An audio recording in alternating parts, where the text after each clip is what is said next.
Thank you for tuning in to the best parenting show on the internet, Post Daily Dose. It's the Post. It's the Post. It's the Post. The Post Daily Dose. It's the Post. It's the Post. It's the Post. The Post Daily Dose. It's the Post. It's the Post.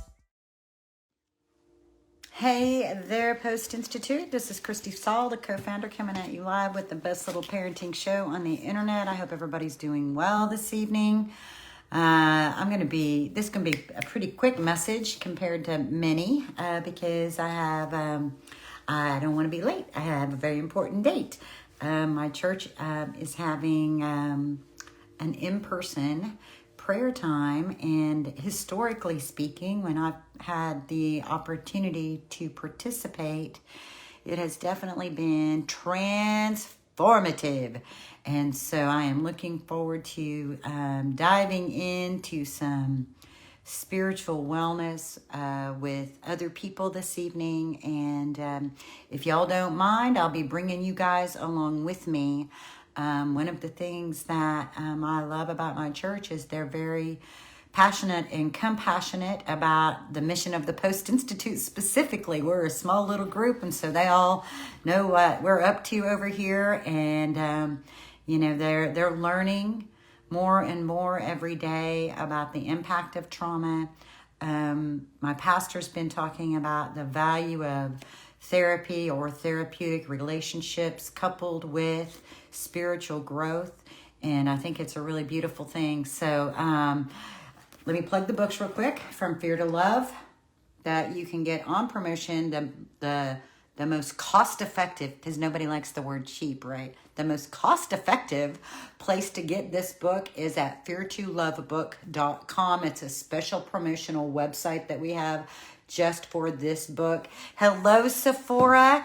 I was re-listening to the podcast and the video from last night, and I realized I didn't actually tell you happy birthday. And I felt so bad that I got so caught up in talking about my own mom that I didn't pause and just tell you happy birthday, love. I hope you had a beautiful day celebrating yesterday, and I hope you have an incredible year filled with blessings. I hope that this time next year, when you look back, that you'll be able to talk about growth and healing, amazing moments that captured your heart, and it's just a glorious year on this earth for you and those that you love.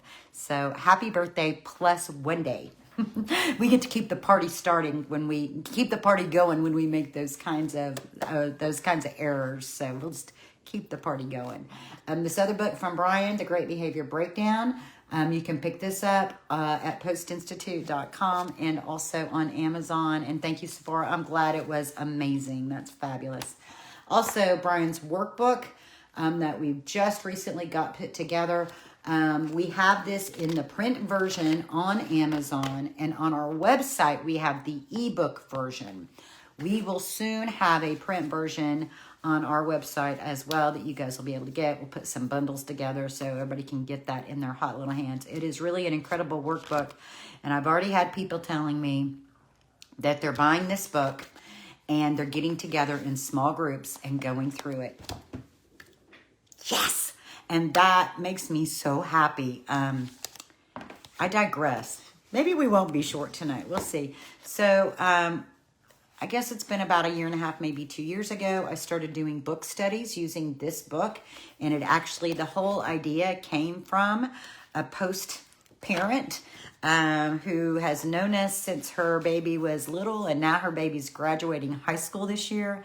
And she talked to me about the idea of a grassroots movement helping to get this book in the hands of people all across the country, all across the globe, and the vision of people getting together in small groups and going through the book and sharing and growing together and creating little communities all across the country, because this paradigm of parenting is so different than the dominant story of punitive that we got to punish to teach.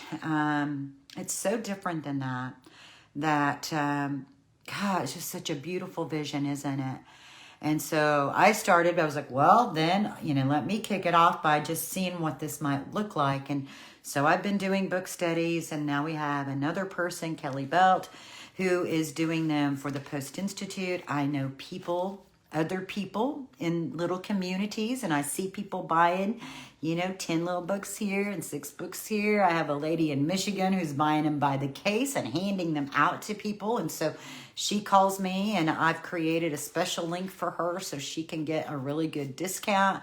So if you love this book, if you love this model of parenting, you don't have to be a therapist to walk with people.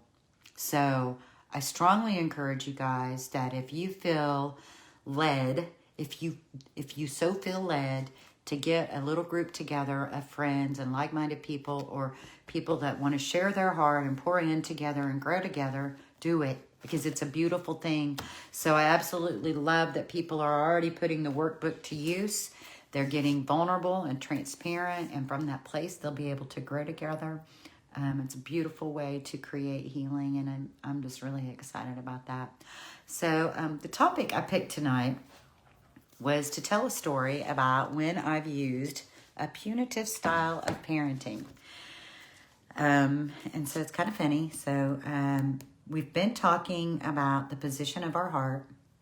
We've been talking about that as like a New Year's resolution, to examine the position of our heart, to become more and more aware of our subconscious blueprints that drive our own behavior as parents. Because the reality is, the only thing we really have control over is ourselves from head to toe. And sometimes we don't have that. Because if we're hijacked, then we are losing. When we're hijacked at the brain level and our amygdala's flipped and the cortisol's flowing out, we are losing the ability to actually use our conscious mind in our decision making. So let me tell you this story. So that's been our mission. That's been part of what we've been talking about since the beginning of January. And just if you're new and you've not been following along, we have some handouts on the website that are free. They're called something really clever, like free printables. And so you get these handouts that can also help you along the way. So I'm just going to say that really quickly, and then I want to jump into my story. So, because our children are not just in our house and how we do things, but then they get exposed to the world and how the world does things. I can remember talking to my daughter about getting schoolwork done, fussing a little, not major fussing, but just, you need to get it done. Have you get it done? How far are you? What can I do to help? That kind of, just kind of checking in, sort of hoping to motivate. And she said, why don't you just threaten to take something away until I do it? I said, okay, if that's going to help, then I'll do it. Will it help you if I take your phone away? I mean, is that what you need me to do? Do you need me to take your phone away so that you can take care of what you need to do? And she was like, oh, wait a minute. No, maybe not. And I remember another time saying, do you need me to fuss at you? Do you need me to call you names? Is that something that because if it's something you need me to do to help you be motivated, well, then I will be glad to do it. But my perspective is that I can model for you. I can encourage you. I can support you. I can sit right here with you and do it. I can carve time out of my schedule. I can do all of those things to help motivate and support you, versus do things to try to make you feel bad. And she said, actually, Mom, when you get after me too much and you have that tone of voice that it sounds like you're talking to me like I'm a piece of shit, it just makes me feel like a piece of shit. And when I feel like a piece of shit, it doesn't motivate me to get anything done. It makes me feel bad, and then I don't want to do anything. And in fact, the more you harp at me about it, the more I just don't want to do it. So you just let me do it and let me deal with the outcome. And if I don't do it, then I got to deal with the outcome. So that is about the extent of my using any sort of punitive measures to motivate my children. It's never been my mindset that the only way to get people to do things is to threaten to punish them if they don't. or to offer a reward, because I feel like as human beings, that's very short-sighted. It's a very short-sighted way of teaching, because then we're at the baseline. I mean, it might be how we get somebody started in something, but at a baseline, then we're just setting up a paradigm where we're not inviting sort of a higher level of thinking, functioning. I'm trying to remember. Way back in the day when I was in college, there is somebody who did research and writing about moral development. And there are different levels of moral development. For example, one level of moral development is that you don't do certain things, or you do certain things out of the threat of the consequence. Like, I can remember one time we were driving. Marley was really little, and her cousin was with us, and she was probably about maybe 12 or 13. And Marley rolled down the window in the back seat, and she threw out a gum wrapper. And when I saw it, I was like, "No, baby, we don't litter. We don't throw trash out the window." And the cousin jumped in and said, "Yeah, because it's against the law. And your mom could get a $200 fine. She might even go to jail because of that trash coming out of the car window." Well, that's true. That is true. It is against the law. And they do have signs that you could be fined $200 for littering. And I said to the cousin, I said, "Well, yeah, that's true. But the bigger reason that we don't litter is because it's bad for the environment. It hurts the flowers and the grass, and it hurts the animals, and it is ugly for our eyes. And so there's a bigger reason why we don't litter, because I would rather teach from the beginning, from the very beginning. We can teach the bigger reason why we do and don't do certain things. Don't steal, don't shoplift. Well, why should I not shoplift? Well, if you shoplift, you could go to jail. You might get caught and you might go to jail. If the only reason we do and don't do certain things is out of the fear of not getting caught, that is not going to go very far, because a lot of times people don't get caught, right? And so we have to have a bigger why for our behavior. Why don't we shoplift? Why don't we just walk into the store and take whatever we want and put it in our pocket? Well, because the things that are in the store cost the store money to buy. And so the store has to charge us money so that they can afford to keep their store open. And their store also employs people in our community. And so if we want the store to stay open, then we have to pay the store for the things that we want to buy.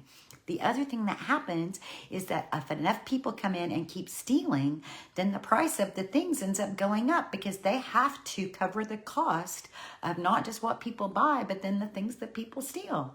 So we don't want to be a part of something that creates a bigger problem. So to not steal has more to do with how it affects the community as a whole, versus we just don't steal because it's against the law, and if you get caught, the punishment will hurt.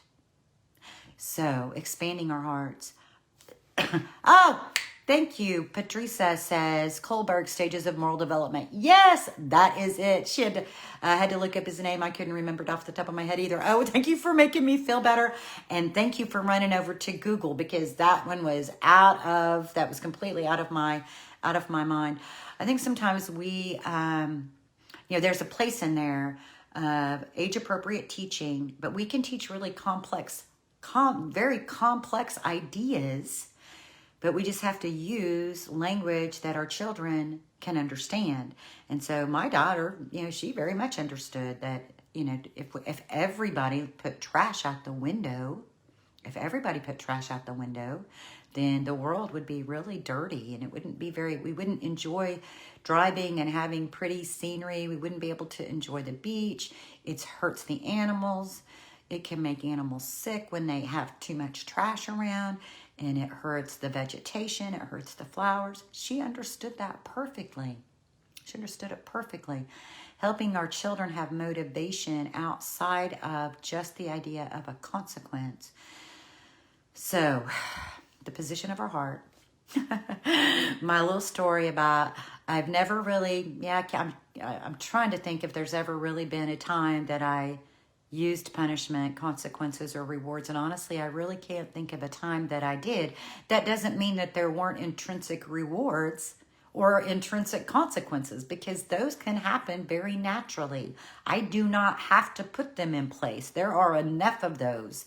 There's enough of those just in living life. And so I hope that there's something to percolate for you about that, about, just broadening your ideas about how you can teach your children, how you can step away from. The thing is all that dominant story of parenting about punishing and consequences and rewards, mostly what that does is it pushes our kids further away from us. So when they don't do what it is that we've said that they should do or something like that, and then we get upset with them and we push them away with the punishment, or we hurt them physically by spanking them, hitting them, we're pushing them away when what we need to be doing is bringing them in closer. Many of our kids have already experienced plenty of physical wounds. And a lot of those physical wounds were at things that they did that they were children, they were babies. They didn't even have the ability to make the choice or know the difference. Their brains weren't even developed enough, and yet they were hurt. They were abused. So we really need to just focus our heart on how can we bring them in closer? How can we teach them? How can we guide them? Like I said last night, cracking the code. Cracking the code is, it's a big deal, and especially when we're doing things that are outside of a dominant story. And so, you start marking things off the list. You try it for, 4 weeks, and if in 4 weeks it's not helping build your relationship, then it's time to go to something different. Bruce Perry tells us, positive relationship and positive environment over time is how healing is created. The position of your heart is a significant factor in creating both positive relationship and positive environment. I want to tell you guys how much I love you. I want to tell you how much I appreciate you. I know that you guys work hard day in and day out to create healing for your children. I know sometimes it feels like you're doing it in a vacuum, and that there are other people in the world around you are looking at you and thinking things like, well, if that was my child, I've been busting his little ass. I did it. They don't know. They're not walking in your shoes. And I often say, if you find yourself having those sorts of, if I were you, if I was that, if that was me, it isn't you. If you're not walking in those shoes, it is very difficult to actually really know what you would do. That happens so often, people in domestic violence relationships. Well, if that was me, if a man ever raised his hands about me, or if a woman ever raised her hand toward me, I would blah, blah. Until you are in it, until you're in it, you don't really know what you're going to do. So you guys are working hard, and I know you are.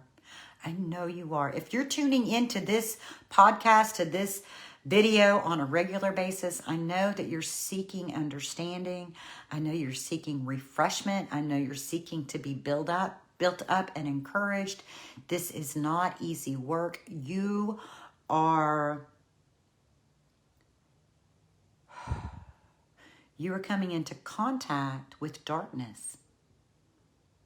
When you're working on healing for children who have experienced trauma, you are touching darkness that many people have only heard about but have never experienced. And you are getting an experience of it. And it is hard work. It's hard work, but mostly it's heart work. It's work at the heart level. So I hope that this evening, at some point, if you've not already done this today, set everything aside. Maybe that becomes part of your routine. You watch the Daily Dose, you have a little dinner, and then you hang out with your children and enjoy them. Do something, watch some TV, play a game, build some Legos, read a book, color a picture, paint some toenails, snuggle up and watch a movie, whatever it is. Do something that's not about directing or correcting or fussing. Something that can just be enjoyed by your family. Let the love you have for your baby shine from your eyes. Let them feel it from your heart. That is the healing medicine that they need. It creates changes in the brain that we can't see, but you will see over time the shifts that it makes in them. And remember what Brian tells us, in any given moment, we can act out of the blueprints of stress and fear and overwhelm. Our brains can get hijacked, but we can take 1 to 2 to 3 to 30 deep breaths. And we can choose love. Much love to you guys. We'll see y'all tomorrow night.